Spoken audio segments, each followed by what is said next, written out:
Look at these comments on the screen. Even after huge streaks and hundreds of lessons completed, Duolingo users still actually can't speak the language. But why? Well, in this video, I'm breaking down the 3 reasons Duolingo destroys language learning progress, whether there's really a way to make it work, and what you should do instead to actually learn a language faster. So why is it that millions of people every single day are hooked on Duolingo? Well, it's no secret that the app is actually rather fun to use. There are sound effects and lots of fancy animations and loads of encouragement on the screen when you get a question right. It's a dopamine fueling app. Plus there are leaderboards and leagues that use competition to drive us to open the app more, play more, and maybe even subscribe to the premium plan to allow us to do all this without any limits. And all of this gamification is concealed under the cover of learn more and faster. But is that really the case? Well, personally, when I subscribed to the premium plan a few years ago, I remember that at the end of each week before the league would end, I would deliberately go back over very easy lessons or do the really fun vocabulary match game, purely so that I could gain more XP so that I would climb the leaderboard and progress to the next league. So in reality, yes, I definitely was spending more time on the app,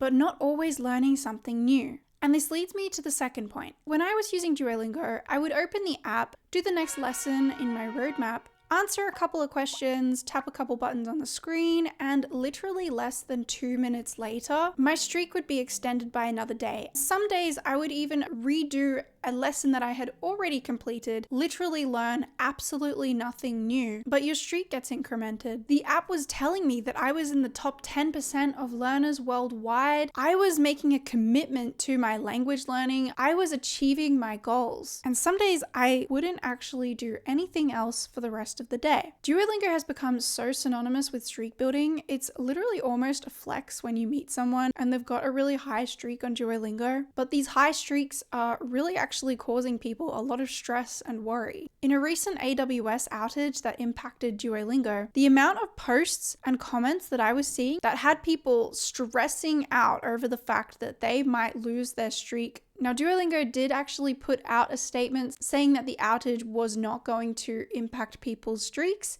However, people were still stressing about it nonetheless, because it's almost like if you lose your streak, people equate that to you losing all your progress. You could still technically open up the app and show somebody all the lessons that you have completed, but no, instead the streak is what people associate with progress. People who are hooked on keeping their streak alive use the app more. People who use the app more are more likely to pay for the premium plan. So from a business perspective, this is a very, very smart practice. It's even no surprise that almost every other popular language learning app has also adopted the streak feature. But at this stage, you're probably wondering, what about the actual lessons? Duolingo still does provide an actual structured roadmap to learn over 40 languages. They include grammar lessons, pronunciation, speaking lessons, stories, listening practice. The app feeds you lots of revision, repetition. Theoretically then, should just slowly but surely be able to build your way up to fluency. So given the app has all of this, why does it still fall short? The lessons are often very random and out of context, and they primarily only test your ability to recognize words. Plus there is a heavy focus of translating everything into English, specifically American English. The amount of times I have seen posts about people saying, why doesn't this work the same way as in English? And then all the replies to it are usually, fun fact, other languages don't just operate the exact same way as English, yet this kind of isn't people's fault because the app teaches them that that is the case. Plus Duolingo lessons are AI driven now. I am a fan of using AI as a tool. I literally did a whole video about it, but even on that video itself, there are comments saying about how Gemini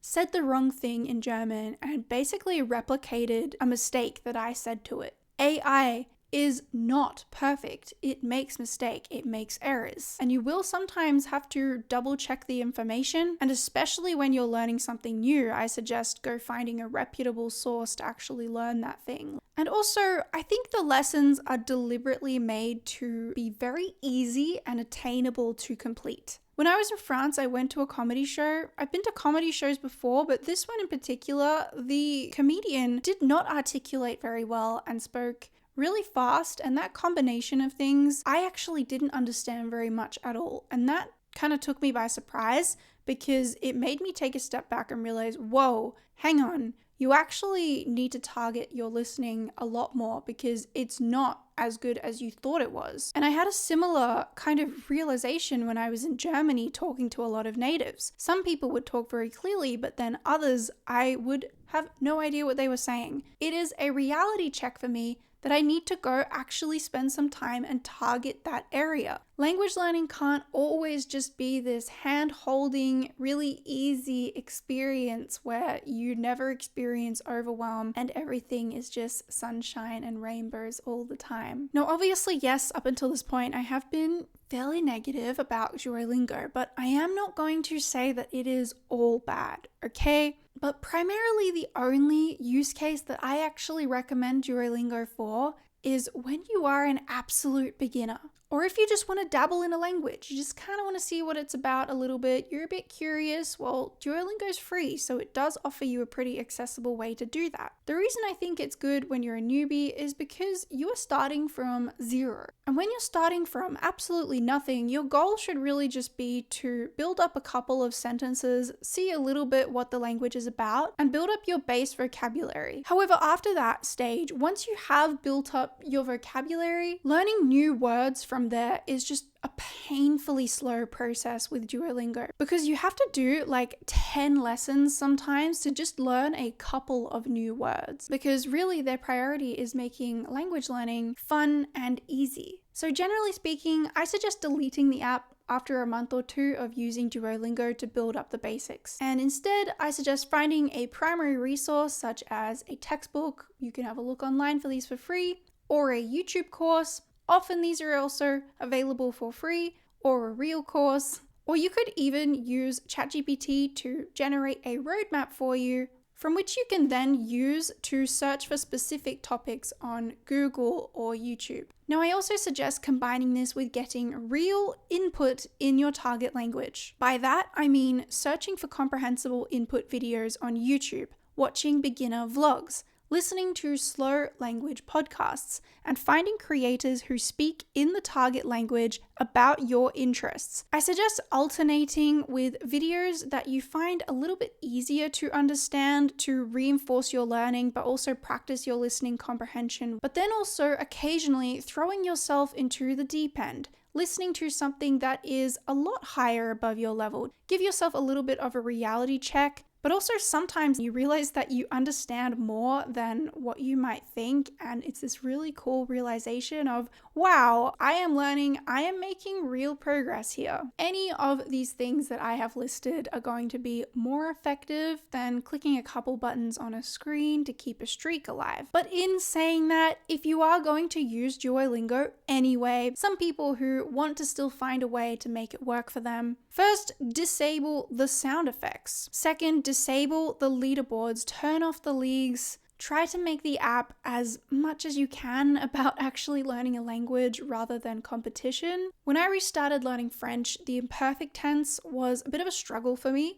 so I deliberately tried to find the imperfect tense and some lessons about that within my Duolingo roadmap. Doing those repeated exercises did genuinely help me to drill the imperfect tense into my mind. But again, it's not that simple to do, unfortunately, because Duolingo don't really want you to be jumping all the way around over their roadmap and, goodness gracious, actually using it to help you learn a language. Rather, they want you to follow their long and very slow roadmap, the relaxing, calm, ineffective way to learn a language, but it's easy and it keeps users coming back to the app. On the other hand, I have mentioned that roadmaps are very helpful. Roadmaps provide structure, which I think can help you stop you from hitting a plateau in your language learning. So you could technically use Duolingo and use its roadmap to actually see what grammar topics or what you maybe should dive into next, but just dig into it elsewhere, like on YouTube or by consuming real content in the language. I've also read that a few people have used Duolingo and found it quite effective to help them replace their scrolling addiction on something like TikTok or Instagram. But I actually would instead suggest